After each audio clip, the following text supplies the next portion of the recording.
Elm və Təhsil Nazirliyi, eləcə də Mədəniyyət Nazirliyinin tabeliyində fəaliyyət göstərən Mədəni və Yaradıcı Sənayələrin İnkişaf Mərkəzinin təşkilatçılığı Azərbaycan İncəsənət Məktəbinin təşəbbüsü ilə 1-ci Uşaq Rəqs Festivalı keçirilib.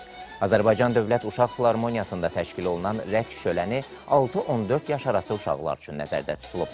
Tədbirin əsas məqsədi uşaqlar arasında rəqs sənətinə marağı artırmaq, onların bacarıqlarını üzə çıxarmaq, milli mənəvi dəyərlərimizi təbliğ etmək və mədəni müxtəlifliyi təşviq etməkdir.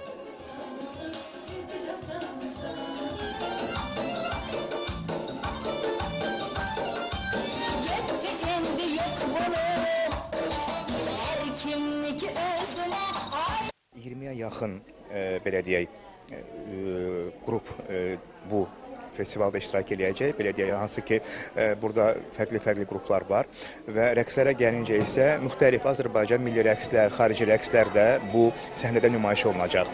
Və hər bir uşağa uğurlar arzulayıram və inanıram ki, gələcəkdə çox möhtəşəm bir rəqqaslar və rəqqasələr olacaqlar.